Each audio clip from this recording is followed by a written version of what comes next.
wanna see them on the other side. I wanna see them, I wanna leave them on the wrong side, on the other side.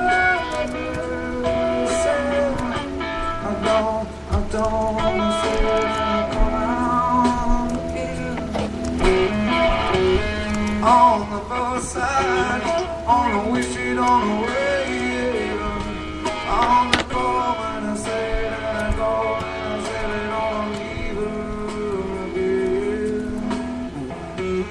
On the cross side, on the road side, I said I don't know where there was a box on the back.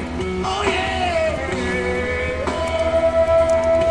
Can you see them out on the boards? Yeah, but they don't wait. I see them out the way. And I know I don't wanna stay. Play my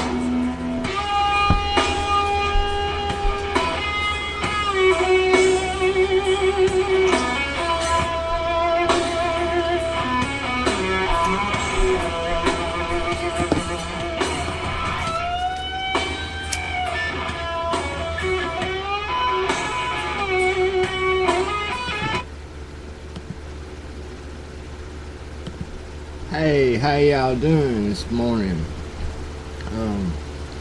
Thought I would start this day off right. I got a lot of news to cover today, and I plumb forgot to start my live feed, so I'm getting to that right this minute while I speak. Folks, you want to call the show this morning, you're more than welcome. The phone lines are open. That number is 276-524-0047.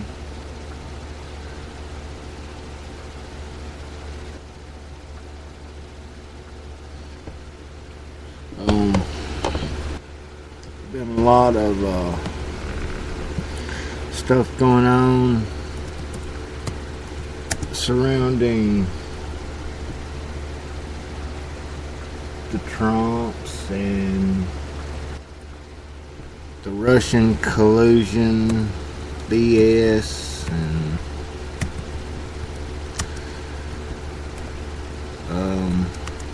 I reckon Obama is suing Trump officially now.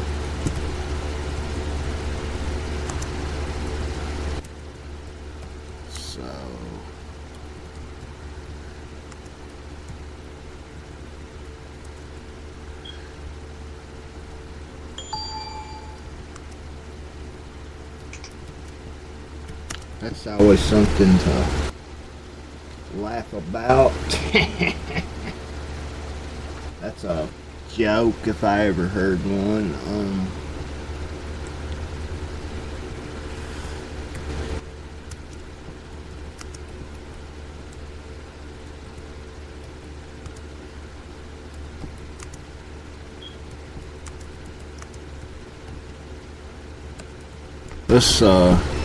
Let's go ahead and pause here for station identification for just a moment, and then we'll jump head first into all of this crazy news. And I'll be getting this live feed going right here. You're listening to The Alex Morgan Show on Freedom Internet Radio. We hope you enjoy this broadcast. Yep. That's what you're doing. I actually found this poll last night on WYMT.com. I found it interesting. Poll result. Do you believe the GOP will be able to pass a bill that repeals and replaces Obamacare? Okay, there have been 341 responses. 34.60% have said yes. 59.82% have said no. And 5.57% are undecided. Yes. So, I mean, and I voted no, just to be honest with you, because I don't see them replacing stuff.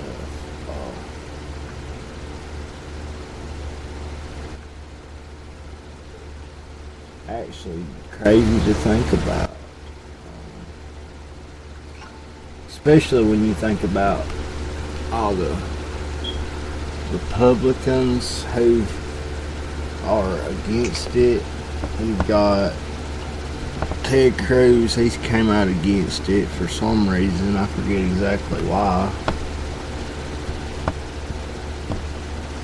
And I don't know, there's a few more. We'll get on into it here in a minute.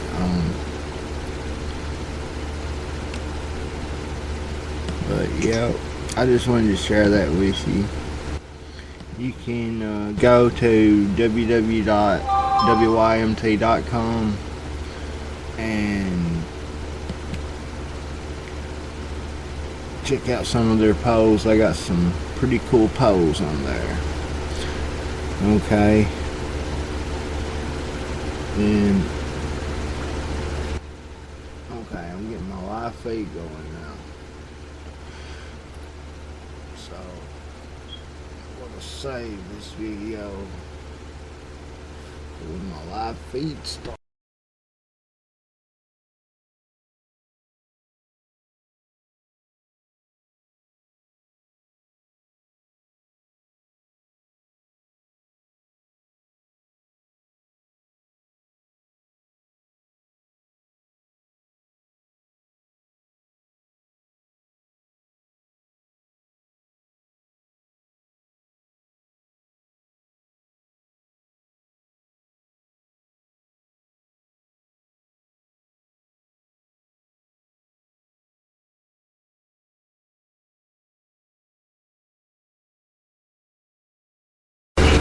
Helping, and it's helping people thrive. So this is the next step for me in my eyes.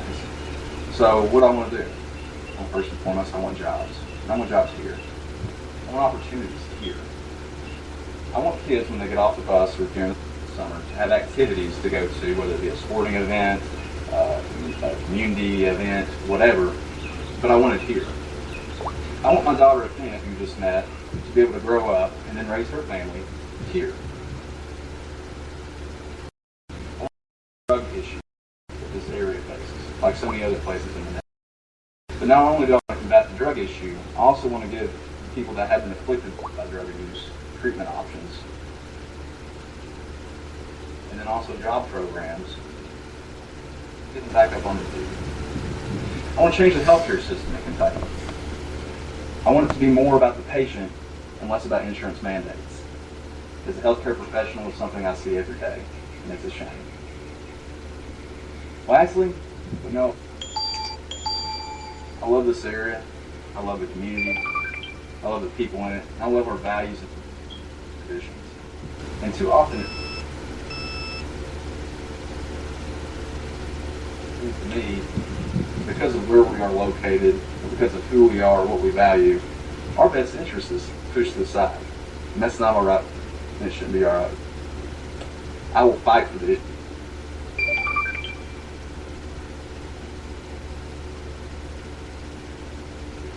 I will fight for you. So in our campaign, will be coming up in the next few months. You might see me at a community event. But in the meantime, I need your help. We just started a campaign Facebook account. You can find it in the links below. It's going to detail throughout the coming months my plan of action, where I'll be at, what you can do to get involved. I also started a website lewisforkentucky.com. Check it out. Tell your friends. I need your help sharing this. Tell them why you're going to vote for me. Get my name out there, and let's change. I think we can make a difference. But all in all, I'm not a politician. I don't believe in empty rhetoric. I do believe in action. And action is what will take. And I'd like to humbly request your support and your votes. Thank you. God bless. That is Derek Lewis, Republican from Kentucky, will be running for the 90th District State Representative. And I think as of now, his only opponent will be Tim Cash.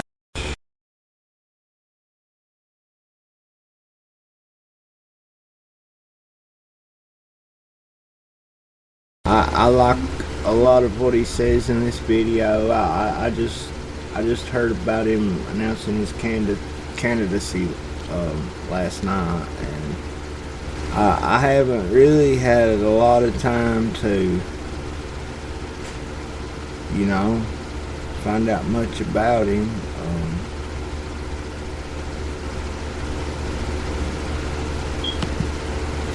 Let's click on his about here. Okay, he's got a website, www.lewisforkentucky.com. His biography: Derek Lewis, MBA, is a small business owner, business manager, entrepreneur, outdoorsman, family man, concerned citizen, and wants to be your next state representative. With a background in accounting and business, Derek runs a variety of businesses in eastern Kentucky, including a family-owned pharmacy, a commercial property company, a residential property company, a handyman service, and a seasonal sales company. In an economic climate downtrodden by the decline in the coal industry, Derek's businesses have thrived because of his strong emphasis and efficiency, and tailoring his businesses to not only meet but exceed the expectations of the customer. The strong emphasis Derek places on customer service has been his guiding principle when it comes to his role as a public servant. Derek presides over the Hyden-Leslie County Chamber of Commerce, which he has organized community events, hosted job fairs, and displaced miners brought distinguished guests into the region and provided invaluable networking opportunities to its members.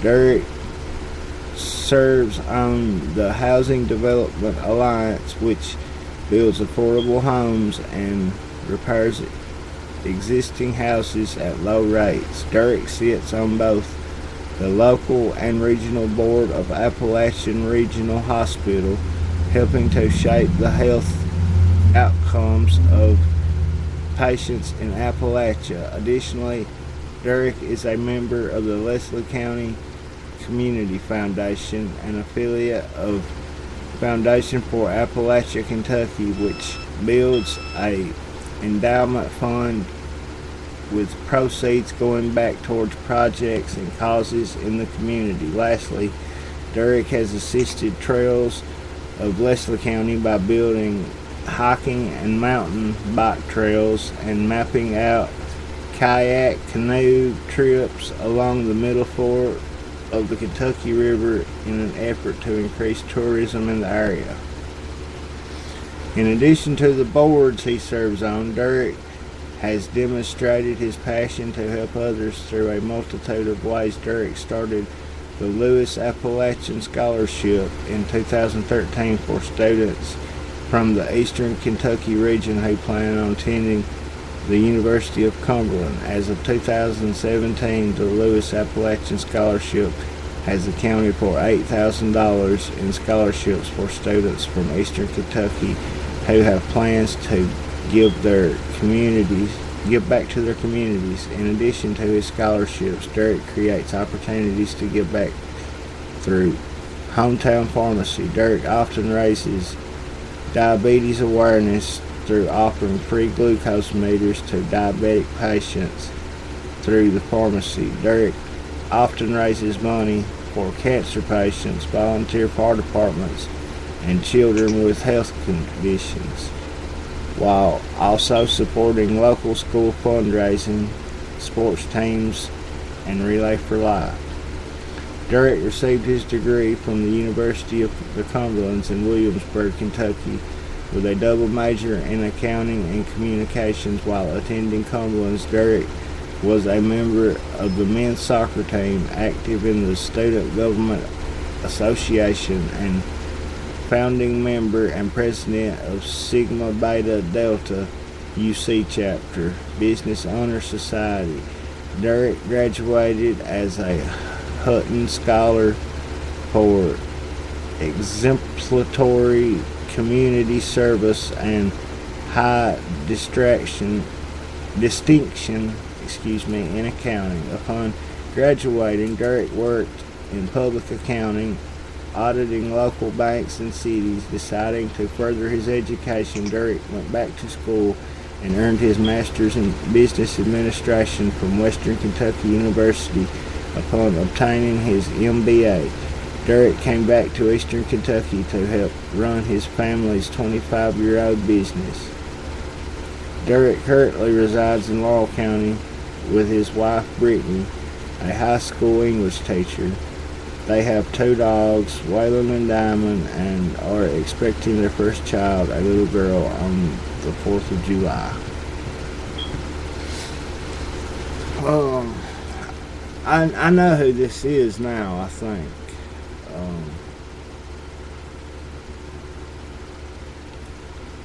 And I'm liking a lot more of what I'm hearing about him. He seems like a pretty outgoing and highly spoken guy. He's done a lot for our community.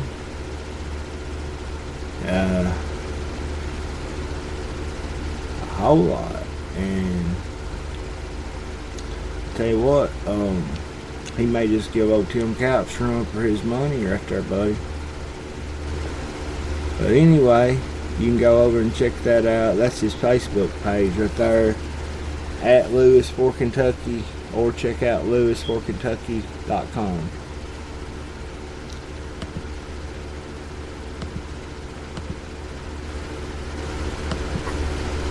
Get some local news right here from WYMT, and I won't let this play long. We'll move it right on along.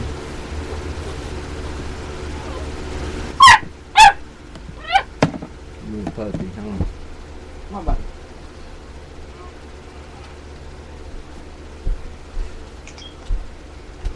Yeah.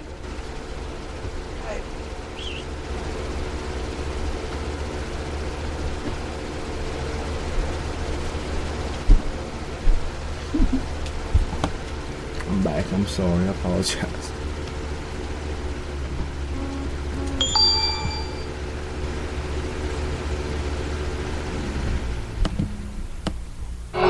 Dedicated to Eastern and Southern Kentucky, this is WYMT Mountain News at 11.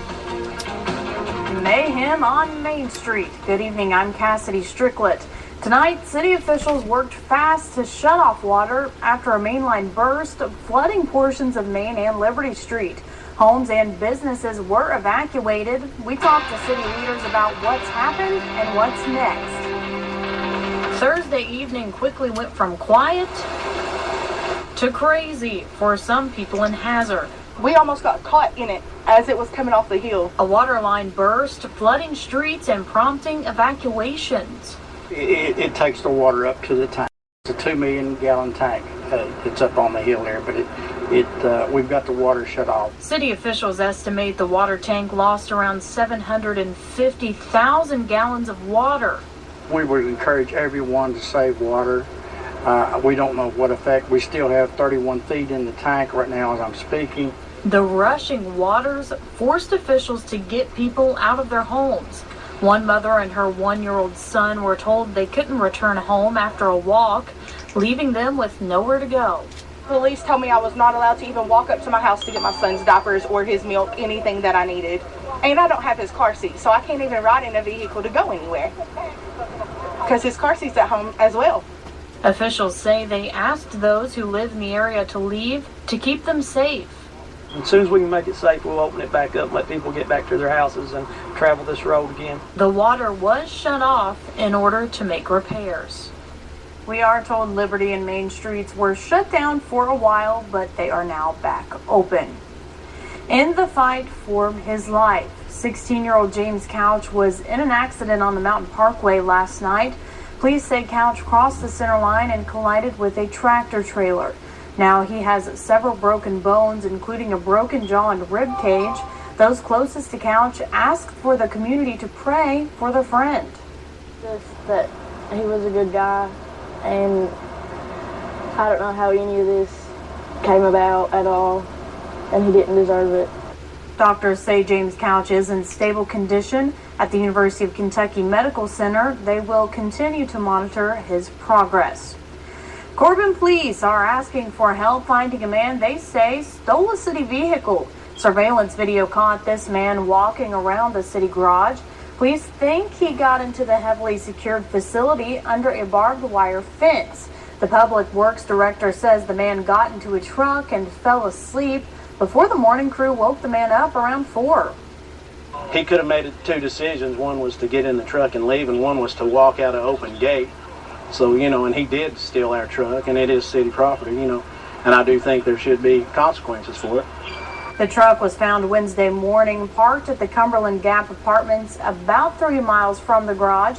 The truck had no damage and nothing was stolen out of it. If you have any information, call Corbin Police at 606-528-1122. 2 West Virginians are It started when the officers from the St. Albans Police Department tried to stop a stolen vehicle and the driver took off. Officers say the most shocking part about the chase was that there was a 5-year-old in the back seat not wearing a seatbelt. We had a couple officers involved, went through some residential neighborhoods. The driver was acting pretty erratic. The majority of the officers here have kids of our own, so when we see kids playing in neighborhoods, it just, I believe, makes us extra vigilant to keep the public safe. We're trying to make as quick an end to this situation as we can. The pursuit ran from Logan to Kanawha County. The driver stopped the vehicle in a dead end and fled on foot. The 2 officers were injured after chasing him down an embankment. Police say the driver will face a long list of charges. The family of a murdered Clay County man say they need help finding answers. Police say 68-year-old Larry Sizemore was found dead in his home in July of 2015. Since the crime, police have followed several leads to dead ends. The family has a reward prepared for any information leading to an arrest. In the meantime, they say they will continue to bring awareness to his murder.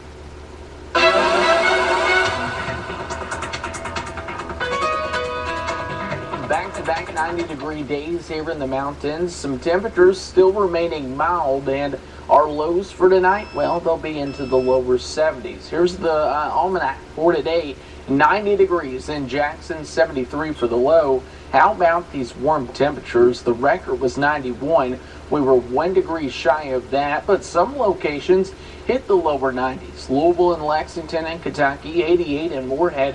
And then how about Middlesboro? Typically southern Kentucky is the warmer spot. They were actually in the average of the pack, 89 in Monticello as well. Now those temperatures right now, they are still mild, they are still muggy, and it is not a comfortable night at all. 78 degrees right now in Jackson, 72 in Wise, and the dew points, They are still in those lower to mid 70s. We'll see some patchy fog in some locations tonight. And then Cassidy, more rain on the way for tomorrow. Of course, many people asking, what about the weekend? We'll have those details coming up a little bit later. All right, sounds good. Thank you, Andrew.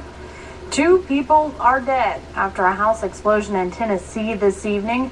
It happened on Old Whites Mill Road in Maryville around 5:30 this evening. The Blount County Sheriff's Office says the victims were adults but have not released any more information about their identities. The Tennessee Bureau of Investigation is sending an investigator to the site. No other homes were damaged. And tonight, officials with the Kentucky League of Cities addressed the Coal Run City Commission. A lawyer with the league spoke to the City Commission about how the proposed Kentucky power rate increases could burden the city. Officials say the proposed increases would hurt mountain cities by impacting outdoor lighting. They hope to gain support from cities to intervene in the rate increase. And some of them have populations as small as 140 people. So the impact to the cities could be significant, especially over time. And once the rates are set, you can't go back and challenge them. Officials say there are 27 mountain cities that are members of the league, and all would be hurt by the rate increases. They say this is the time to step up and make sure the city's voices are heard. Family and friends gathered today to honor the life of an Eastern Kentucky icon. Those who knew Jim Muggins Bennett remember him as a giving man and someone who always tried to make you laugh. His daughter says Muggins' heart was larger than him, and his loss creates a void that will be hard to fill by just one person. He's got big shoes to fill. Whoever takes over the empty stocking fund, if it can be done, it's going to take 5 to 10 people to do the one-man job that he did for a lot of years. Muggins was 77 and was laid to rest this afternoon at the Krager Cemetery in Partridge. We all have had that one teacher that has shaped our lives, who has been a mentor and a lifelong friend. And for many students in Pike County, Tommy Thompson is that teacher. But Thompson suffers from polycystic kidneys and is in need of a new one. He says many former students, as well as strangers, have tried to help. However, with type O blood, Thompson struggles to find a donor. While he waits, he cannot help but feel peace in his life. He says he will never leave us. And that's how I put one foot in front of the other. And I know if I don't get one, I know where I'm going. You know? Thompson says when he retired, students donated money to put him on a national donors list. If you are interested in getting tested to be a donor, you can contact Jewish Hospital in Louisville at 502-587-4990 or the University of Cincinnati at 513-584-7001. Kentucky, home to Senate Majority Leader Mitch McConnell, is expected to be hard hit by the proposed cuts in Medicaid in the new proposed health care plan. CBS's Omar Villafranca visited Coal Country earlier this week to get reaction. This one is for my immune system. Every day, Kathy Collins has to take 27 pills in her fight against the autoimmune disease, lupus. 50-year-old Collins lives in rural Kentucky with her sister, Carol Maggard. Collins is on a fixed income and uses Medicaid to help pay her mounting health care bills. What would your medical bills look like without Medicaid? Last year they were $945,000. Nothing that we've advocated so far would cause anybody currently on Medicaid to be taken off of Medicaid. That was Senate Majority Leader Mitch McConnell of Kentucky, trying to calm fears about the future of Medicaid. Under Obamacare, Kentucky expanded Medicaid and cut the uninsured rate from 14% to almost 6%. But right now, the bill calls for significant cuts in federal funding of state Medicaid programs. To make up for the loss, Kentucky Governor Matt Bevin has proposed changing the state requirements to qualify for Medicaid, which could cause people to lose coverage. The pharmacy. At Louisville Shawnee Christian Healthcare Center, 70% of Dr. Brent Duncan's patients are on Medicaid. Folks may have to decide between a doctor's visit and being able to put food on the table for their family.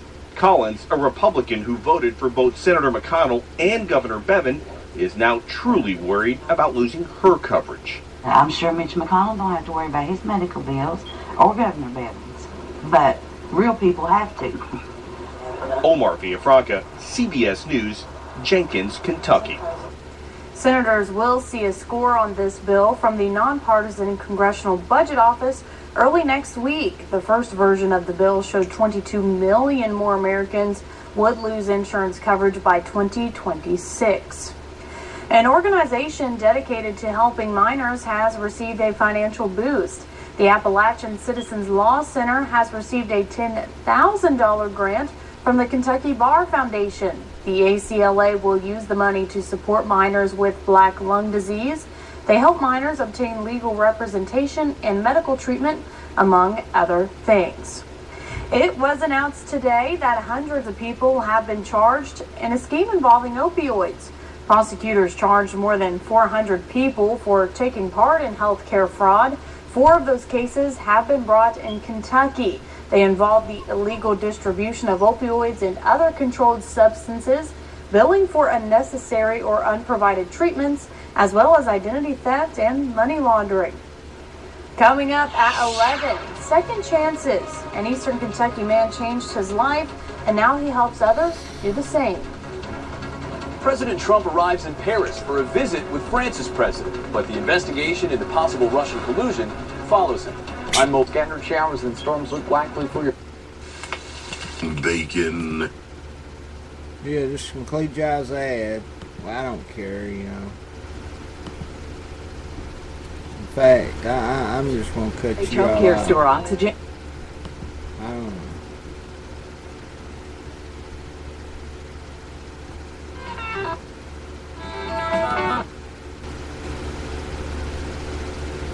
Gun enthusiast. You don't want to miss this huge event on Saturday and Sunday at the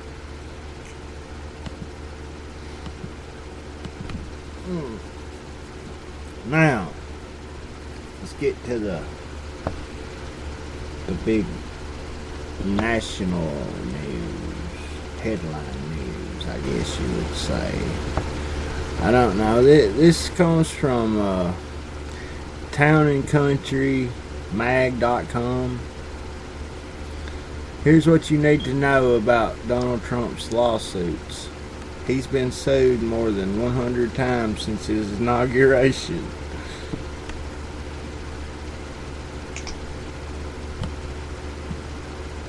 Let me get this to scroll.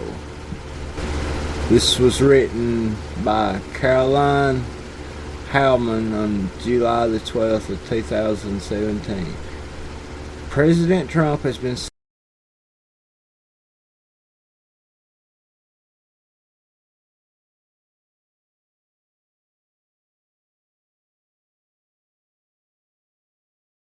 into presidency with cases regarding emoluments clause, the travel ban, and his executive order threatening sanctuary cities. Others including a litigation over Trump University and a libel suit brought by a former contestant on The Apprentice stemmed from Trump's behavior as a private citizen before taking office. Don't let anyone tell you the Trump administration isn't setting records. The president has been sued more than 100 times in federal court since his inauguration. This week, a group of Twitter users filed a lawsuit against the president after he blocked them on the social media platform. The legal complaint is just the recent in a dizzying array of lawsuits that have been brought against the president since he took office on June 20th, 2017.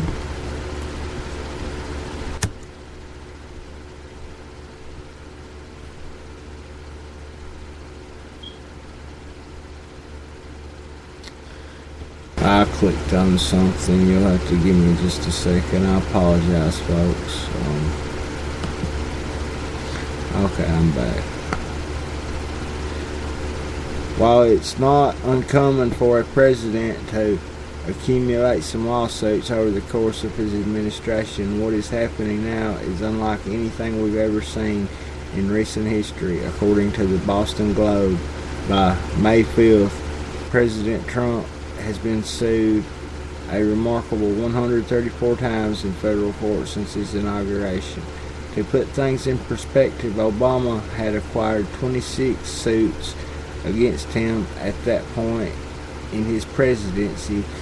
Per the Globe, George W. Bush 7. Quote, Trump is facing a different situation, unquote, conservative lawyer Jonathan Turley told the newspaper. Quote, it's death by 1,000 paper cuts.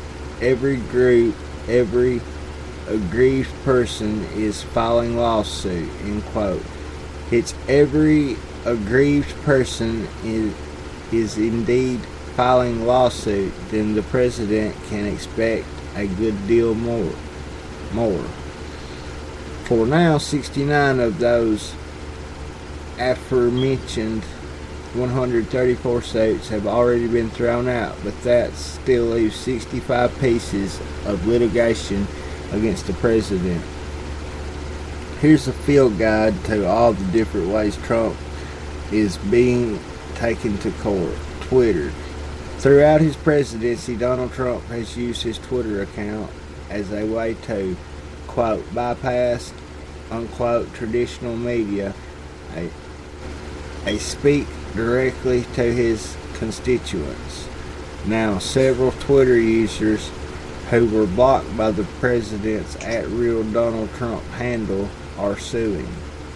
Represented by the Ninth First Amendment Institute at Columbia University, the plaintiffs argue that Trump is infringing on their First Amendment rights by cutting them off from a public forum,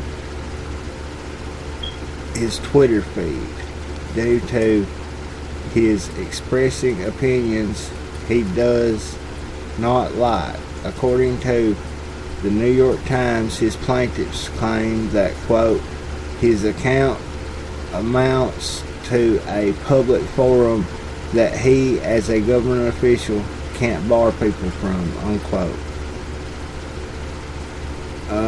Quote, the @real Donald Trump account is a kind of digital town hall in which the president and his aides use the tweet function to communicate news and information to the public, and members of the public use the reply function to respond to the president and his aides and exchange views with one another, end quote, reads the lawsuit said, which was filed in federal court for the Southern District of New York.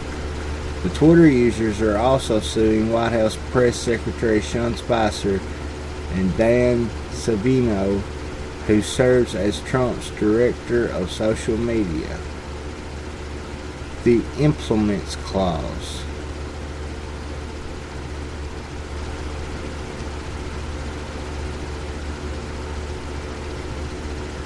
Within the Constitution, there is a relatively obscure mandate known as the Foreign Implements Clause. The provision which lies in Article 1 reads, no title of nobility shall be granted by the United States, and no person holding any office of profit or trust under them shall, without the consent of the Congress, accept of any present emolument, office, or title of any kind whatsoever from any king, prince, or foreign state.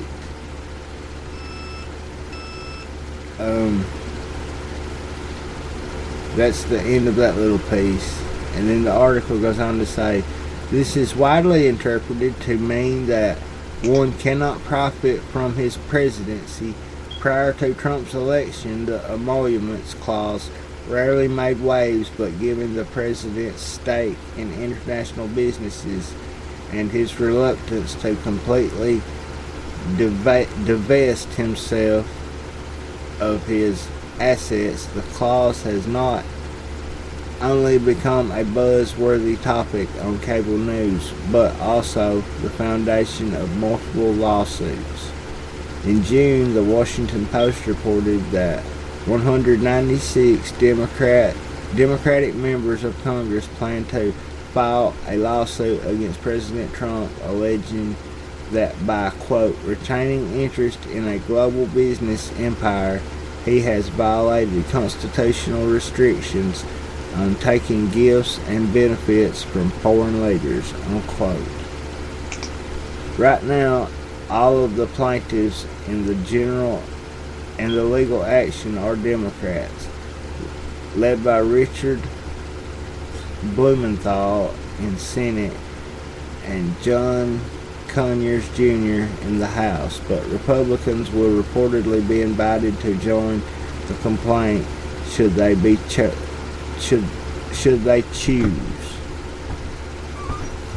Even if no Republicans join the lawsuit, it will still set a record for the most congressional plaintiffs in a legal action taken against a president. I got a little puppy.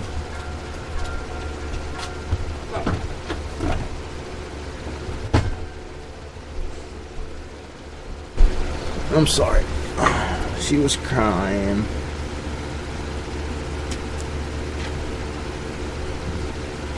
Remarkably, it's not the only unprecedented lawsuit against the president this week.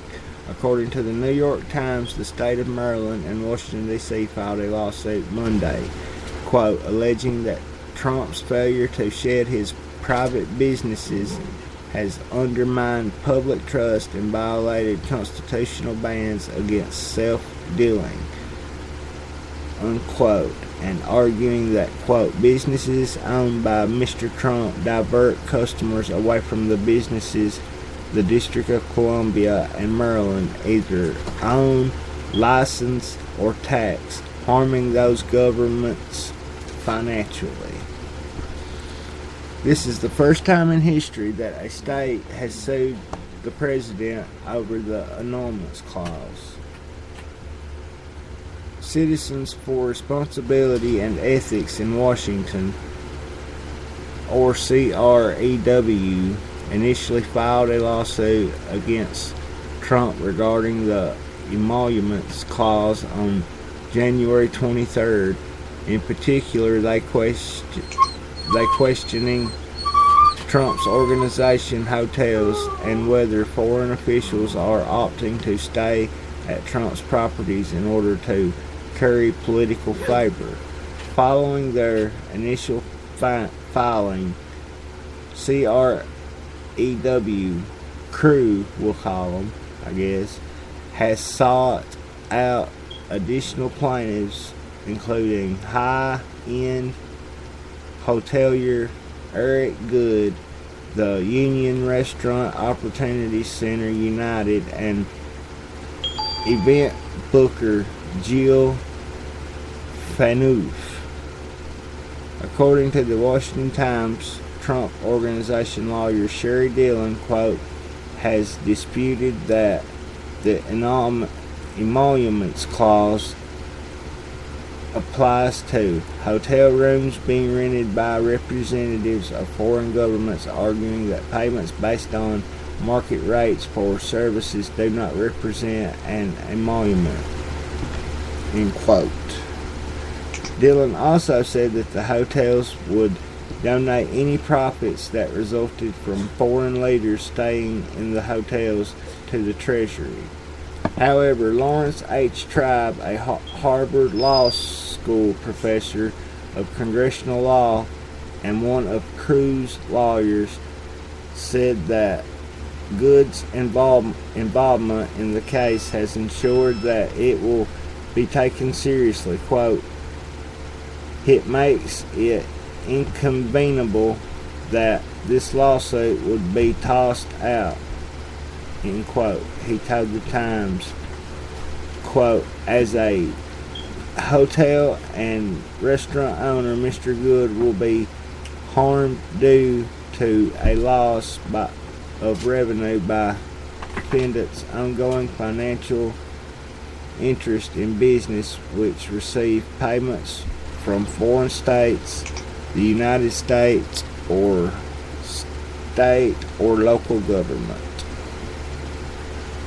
Washington's Court Wine Bar has also filed a similar lawsuit against Trump. They claim to be losing business to Trump's D.C. hotel, and while they are not seeking damages, they would like for him to divest from the Trump Organization wallet or to close the hotel.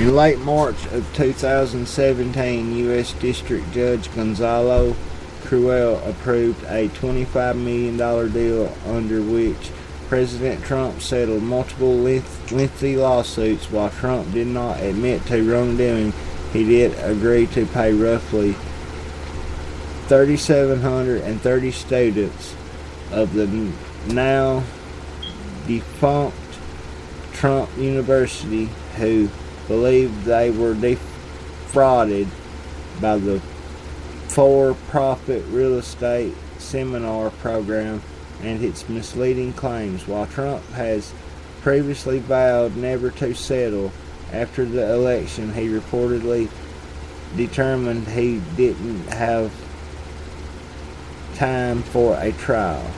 Quote, the court finds that the amount offered in settlement is fair, adequate, and reasonable, and accordingly concludes to the factor weighs in favor of final approval.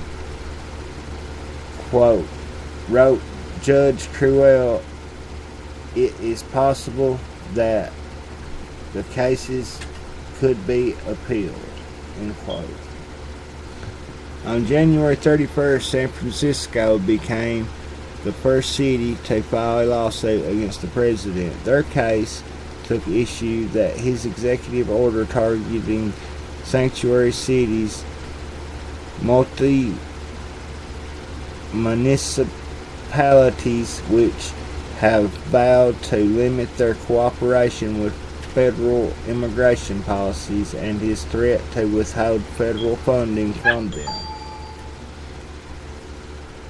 In April of 2017, U.S. District Judge William Ork III blocked the administration from enforcing the executive order. He wrote, quote, federal funding that bears no meaningful relationship to immigration enforcement cannot be threatened by merely because a jurisdiction chooses an immigration enforcement strategy of which the president disapproves, end quote. The Muslim ban.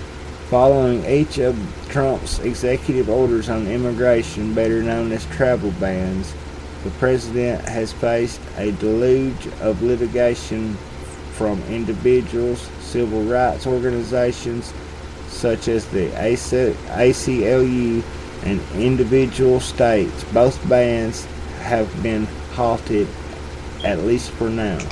On Monday, the U.S. Court of Appeals for the Ninth Circuit in San Francisco upheld the injunction against the second iteration of the ban. The injunction was initially put in a district court that heard the state of Hawaii Ismail Islaha versus Donald Trump in his official capacity as President of the United States. Other appellants include John F. Kelly in his official capacity as Secretary of Homeland Security and Rex W. Tillerson in his official capacity as Secretary of State. Quote, we conclude that the President is in issuing the executive order exceeded the scope of the authority delegated to him by Congress, end quote, reads the court's unanimous decision. Earlier this year, a court in the Fourth Circuit also upheld injunction against the travel ban. According to the New York Times, the administration is seeking to appeal that case to the Supreme Court. Back in February, the Ninth Circuit blocked Trump's original travel ban, which was also bolder in scope. Libel. Just days before the inauguration, former Apprentice contestant Summer Zerbos sued the then president-elect for defamation. Zerbos said that Trump kissed and groped her, claims which Trump publicly denied. He said the allegations were 100% fabricated and made-up charges, totally false, and totally made-up nonsense, end quote, which prompted Zerbos' lawyers to ask for an apology. When she didn't get it, she sued. Litigation is still pending.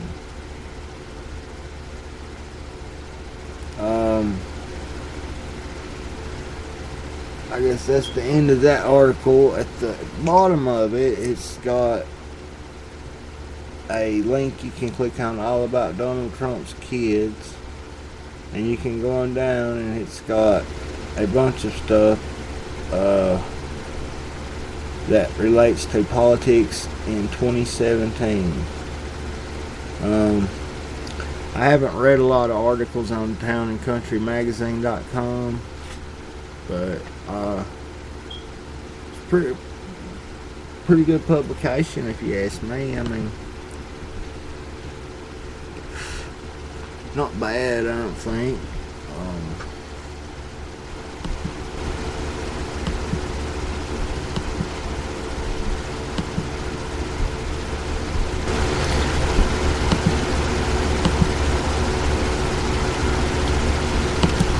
Folks, if you're not following me on Twitter, I wish that you would.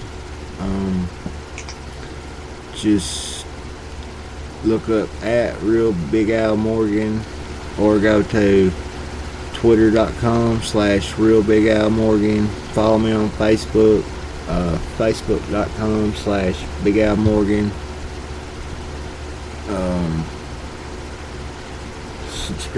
Subscribe to my channel. I've only got I think 8 subscribers right now. Got a little over 300 views. I'm working my butt off trying to get to 10,000 views so I can become monetized. Listen, folks, I need to fund this broadcast in some way. If you could, there's lots of ways that you can help the show. I mean, if you can't help me money-wise, that's totally understandable. But I was telling y'all in a show the other day, there's this app that I've been using in order to get audio and video equipment. It's called Verydice, one word. Just go to your mobile app store and download it. Use your Facebook information to sign up, and then use promo code 182090. I'll get 30 rolls for referring you, and you'll get 50 rolls. And then you can earn free stuff too. Well, just check out this microphone stand that I got the other day. Snaps right on my desk. Had a pop filter, as handy as it can be. I got a whole box of other stuff in the closet there, which I use all the time. I got this camera right here sitting on a tripod that I got from there. All you gotta do is just watch short videos, every couple of hours. They just last like 20-30 seconds and you're in rows. And then like refer your friends, your family. You take surveys from time to time when they're available. It's just a really neat app, and you can get pretty much anything that's on Amazon for free. Free shipping. It doesn't cost you $1, and you will be helping me. Again, go to your mobile app store, download the Very Dice app, use your Facebook account to sign up, then use my promo code 180. No, I'm sorry. Let me repeat that. 182090. That's 182090. Phone lines are open if you want to call me anytime. Don't worry about, disrupting me or anything like that. I really don't care. If I'm sitting here reading, I will stop and answer your phone calls. I would love to hear from you, my listeners. My number, 276-524-0047.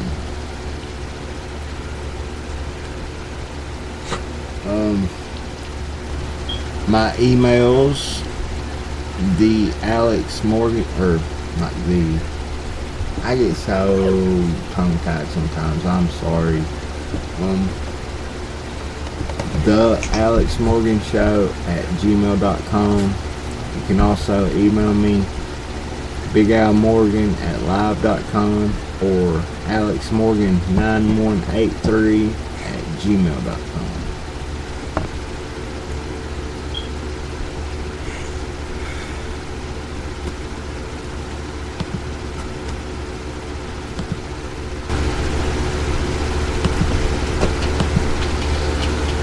This article's from The Hill.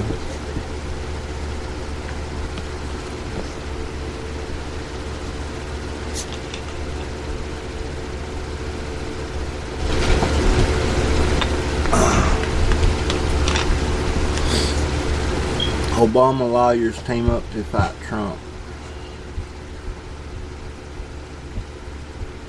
Written by Mark Hensich.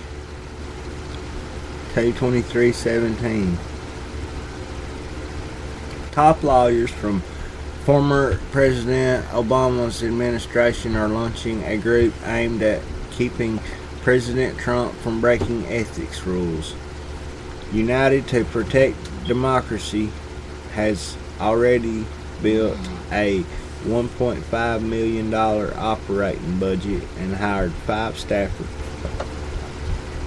A number it expects to double soon. Politico reported Thursday. Quote, when people hear concerns about democracies declining into authoritarianism, they expect that moment to come in a singular thunderclap where everyone can see that this is the time, end quote, said Ian Basin, the organization's leader. Quote, in reality, oftentimes democracies decline over a period of years that happens through a series of much smaller steps. We need an organization that is specifically and holistically focused on the worst case scenario, end quote.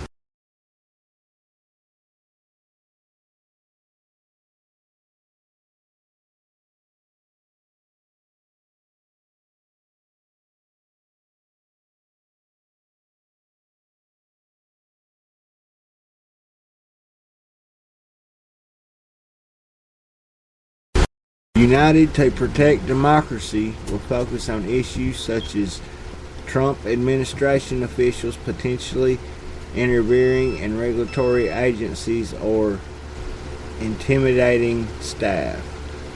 The organization has already submitted 50 Freedom of Information Act requests regarding ethics in the Trump administration. White House Press Secretary Sean Spicer responded to the group's formation by waving off any potential ethics concerns. Quote, this administration has raised the levels of ethics training and oversight to the new level compared to the practices of the previous administration, end quote, he told Politico.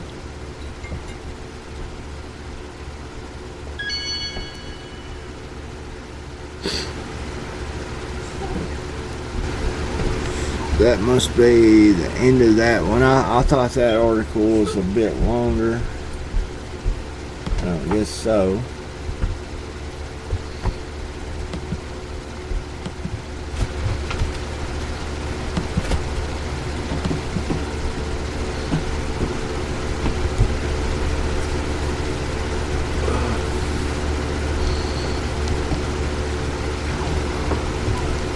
Just want to do a little something here.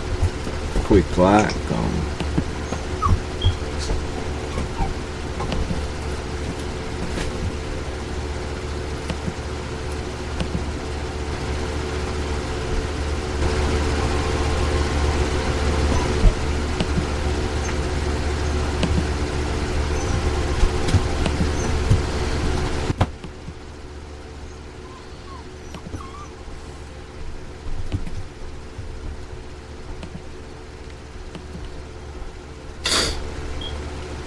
I was somewhere sharing my stuff. Again, folks, if y'all see any of my links on my Twitter, on my Facebook, please share them. Share them with your friends. Share them with whoever you can. It really means the world to me that my stuff be shared and stuff. Let me let this puppy out. She's wanting in here. Hold on.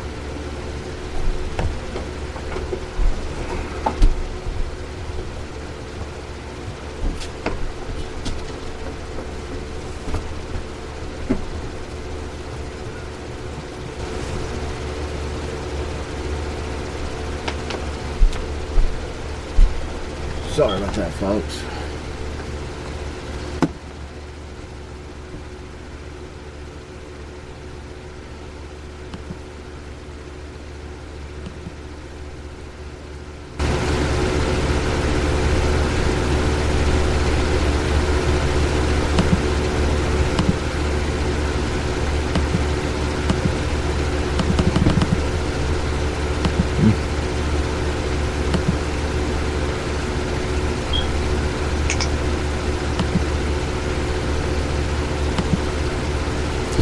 This article, give me just a second here, I'll find it.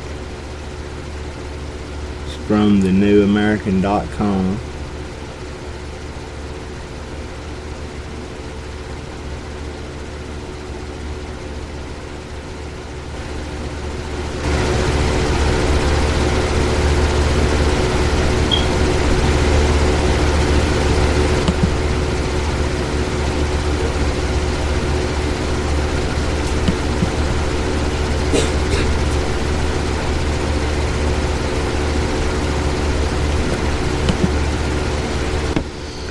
FEC's Federal Elections Committee proposes probe to investigate right-wing alternative media outlets. Written by Raven Klabal. Wednesday, 12th of July, 2017.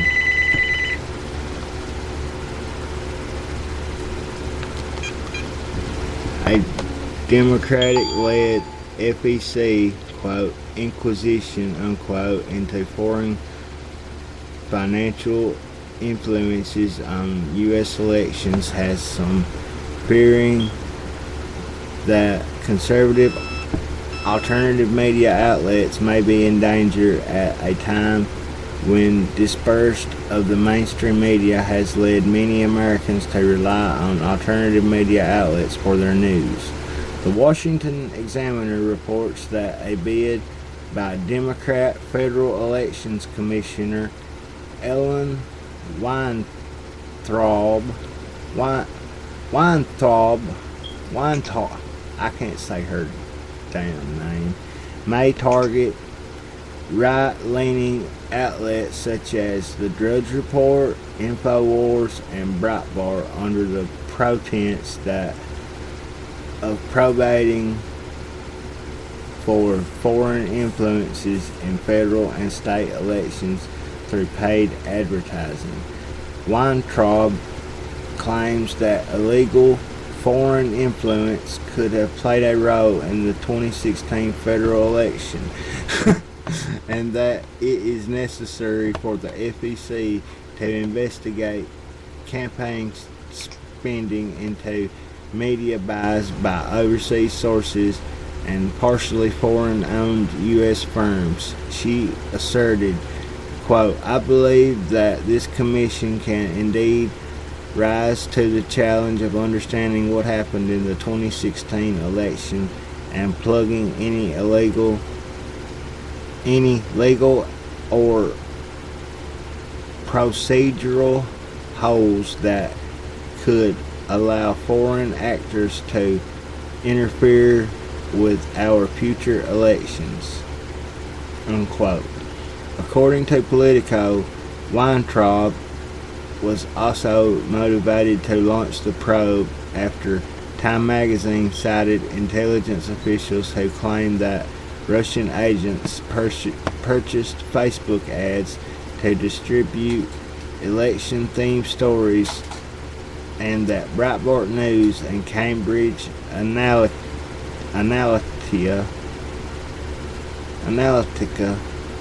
may have assisted Russian efforts to spread such content. Time magazine also reported that the FBI was investigating whether right-wing sites such as Breitbart and InfoWars coordinated with Russia to bombard social media sites with anti-Hillary Clinton stories. The Washington Examiner's Paul Befford contends that the probe should raise red flags as it seems to be politically motivated. The outlets, sites, and elections law expert, also a critic of the Weintraub bid, who observed, quote, "It's pretty easy to see how this quickly becomes an inquisition into conservative media outlets." He continued, "Commissioner Weintraub appears to be laying the groundwork to subpoena people at Breitbart, Drudge, and InfoWars, maybe even Matt Drudge and Alex Jones themselves," unquote.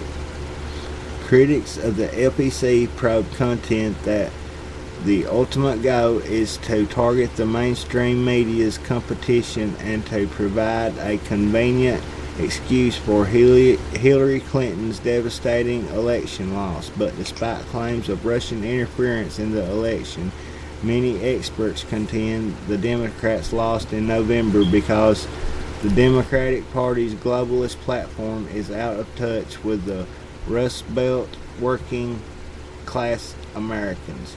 Quote, "We're going to be a regional party that fails to get into the majority and fails to do things on behalf of those working class people that were the backbone of the Democratic Party for so long," end quote, warned Representative Tom Ryan, Democrat from Ohio, following the presidential election. Quote, "White, black, brown, gay, straight, everybody wants economic opportunity, and they don't see the Democrats as the party providing that, and we better get our stuff together," unquote. But Weintraub is seemingly unwilling to accept that explanation. She wrote in her proposal, quote, "The mere allegation that foreign interference may have occurred shakes the faith of Americans in our democracy. The FEC must find out the facts of what happened during the 2016 U.S. presidential elections and move swiftly and firmly to fix any problems we find," unquote. What Weintraub is proposing amounts to a rather significant federal power grab that goes far beyond the scope of the FEC's powers. That is not the first time she has proposed politically motivated probes either. She previously recommended that the FEC focus on politically active U.S. corporations with foreign ownership. Last year, she proposed prohibiting countries with foreign ownership as small as 5%, quote, from funding expenditures, independent expenditures, or electioneering communications. Quote, the Washington Examiner reported at the time of the proposal would have affected the mainstream media's outlets such as Fox, the Wall Street Journal, and even the New York Times, unquote.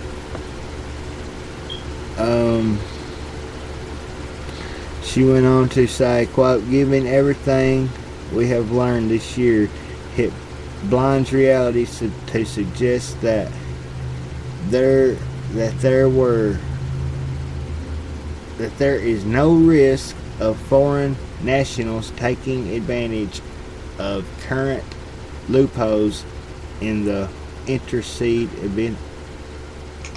invisibility in American elections. This is a risk no member of the Federal Elections Commission should be willing to tolerate, unquote. Unfortunately, that desire to keep foreign influences out of American elections does not seem to translate into efforts ensuring that non-citizens do not vote in American elections. In fact, absurdly, Weintraub claims there is no voter fraud. Meanwhile, despite Weintraub's concerns about foreign financial influences, Freedom of Information Act requests revealed that 3 Democratic FEC members, including Weintraub, had been taking at least 50 official trips to foreign countries paid for by foreign groups, governments, and U.S. taxpayers. In fact, records released by the Office of Governmental Ethics and the FEC and published by The Hill show that Weintraub engaged in more sponsored trips than any other of her colleagues. The purposes of the trips have ranged from attending the political conferences to observing foreign elections. The records revealed that none of the FEC's 3 Republican commissioners took an agency-related international trip while serving on the commission.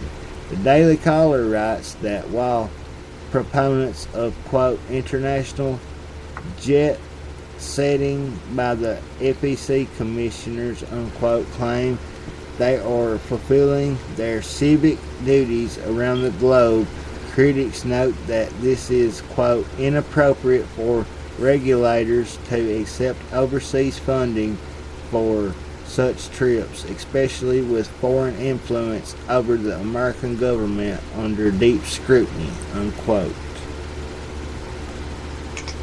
Folks, I'm going to just go ahead and tell you what I think about this stuff. You got all these government officials who are fighting for the dinosaur, dead, extinct mainstream media. You got CNN, you got MSNBC, you got NBC. All dead, okay? And they dug their own grave. They made their own daggone bed, let them lay in it. They want to talk about Trump and his business affairs, like his politics are gonna influence him generating more profits. But meanwhile, you got people like Weintraub, a total hypocrite who does no wrong, lives that double standard life, doing what they want to do when they want to do it. And us, as the taxpayers, as the citizens, are supposed to sit back and watch this and just accept it like it's just, you know, something that goes on every day. They might as well face reality, man. They lost an election. Get over it, man.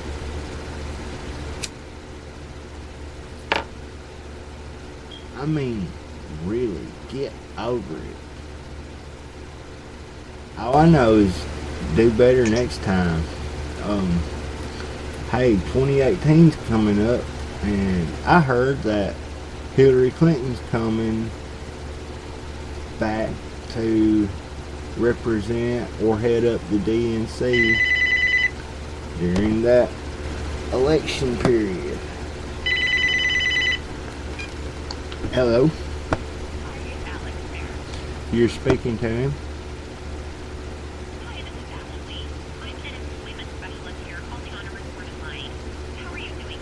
I'm alright, you?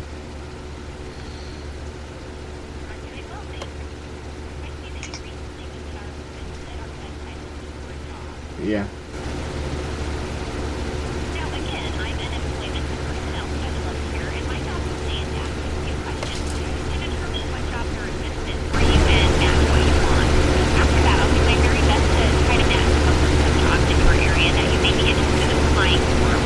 Okay.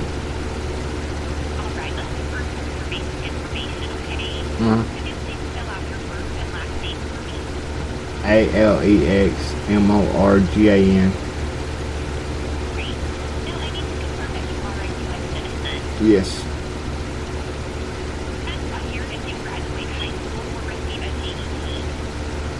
This year.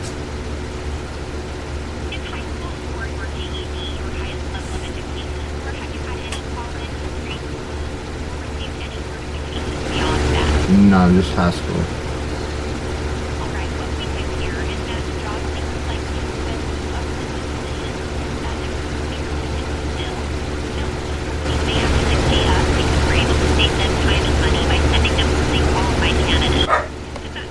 Yeah.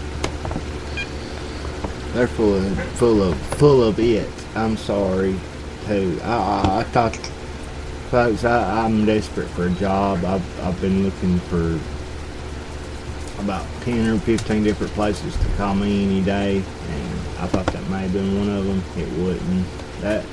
That's one of those places that calls me all the time. They act like they're going to give you employment and all this, but what they really want, they want to set you up where you can go to like one of their schools, and I guess they make money off of it, whatever, blah blah blah. We're not interested, okay? When I get ready to go back to school, I'm going to a school of my choice, not a school of somebody else's choice. But I digress. I've actually got today's Friday. I got a doctor's appointment. I think I'm gonna have to cut it short and go ahead and start getting ready. It's 15 after 11, but I will be back on later.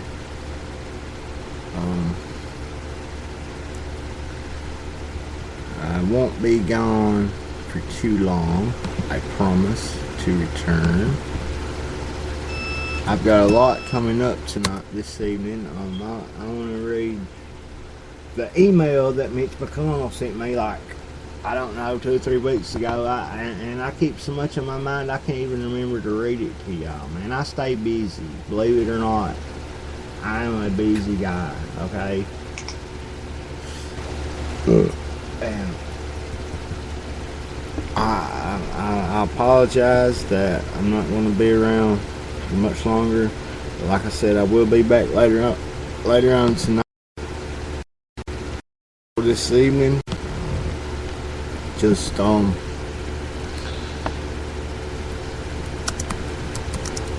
follow me on social media, and I will keep you updated on my next broadcast time, I guess.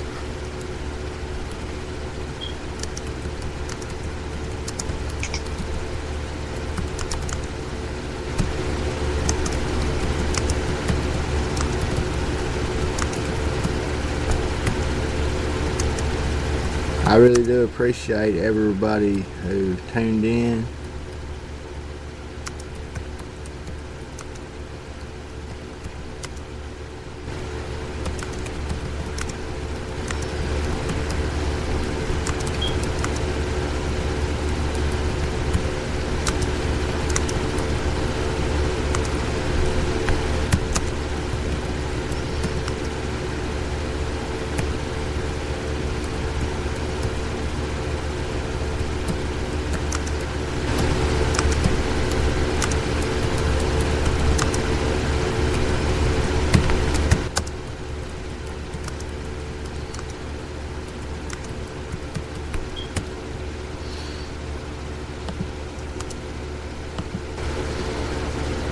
You have been listening to The Alex Morgan Show on Freedom Internet Radio. I hope you enjoyed this edition of the show. Greater than please SUBSCBICE to my YouTube channel. Please share the links.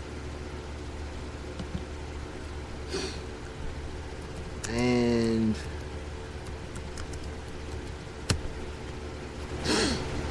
I will be leaving you with a good song. Of course, I will be back later. Don't you fret. Don't you worry. I've got plenty more news coming up.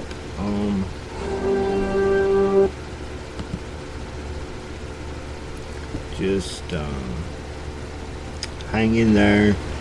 TGIF. Enjoy your Friday.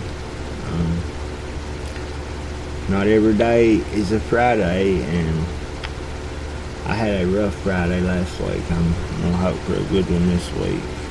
But I love y'all. I'll see y'all later on. Peace.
This is the end, beautiful friend.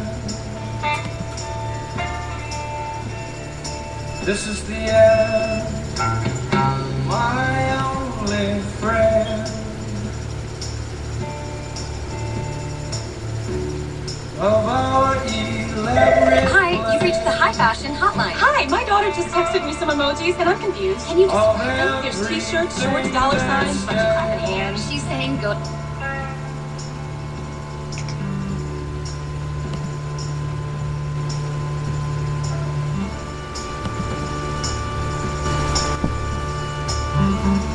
I'll never look into your eyes again.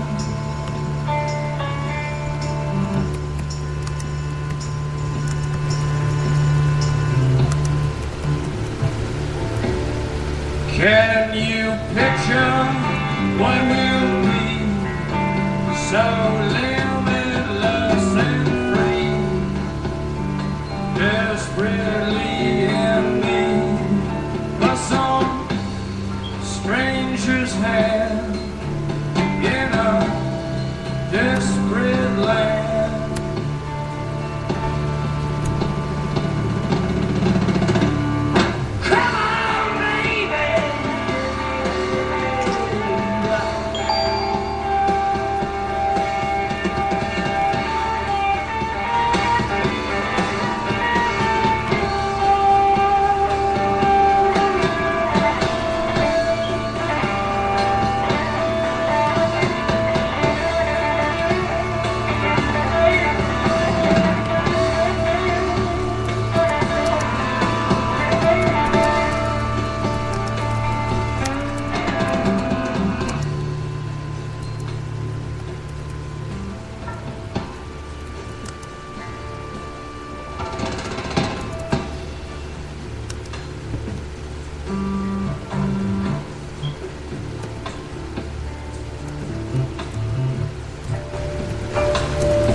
Come ride with me across the sea endlessly.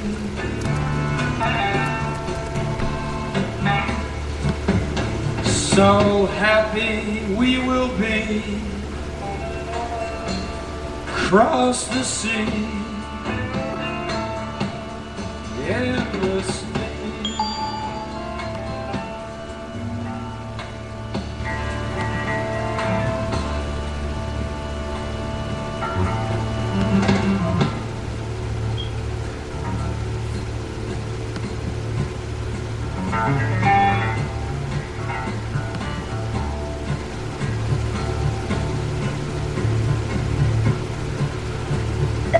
Hi, you've reached the high fashion hotline. Hi, my daughter just texted me some emojis and I'm confused. Can you describe them? There's t-shirts, shorts, dollar sign.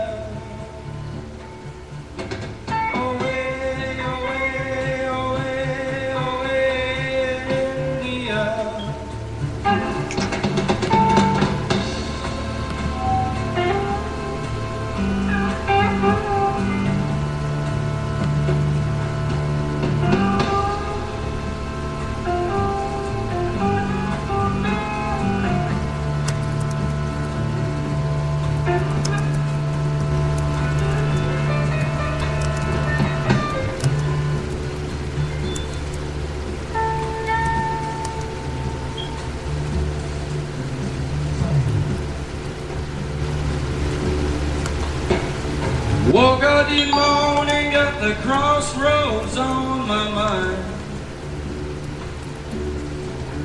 Well, I woke up this morning, got the crossroads on my mind. Take a walk with me, everything will work out fine. Well, I woke up this morning, got the peace on my mind. Well, I woke up this morning, got the A-bomb on my mind. Take a walk with me, everything will be alright. Boy, ride that train, yeah.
Thanks for listening to The Alex Morgan Show on Freedom Internet Radio.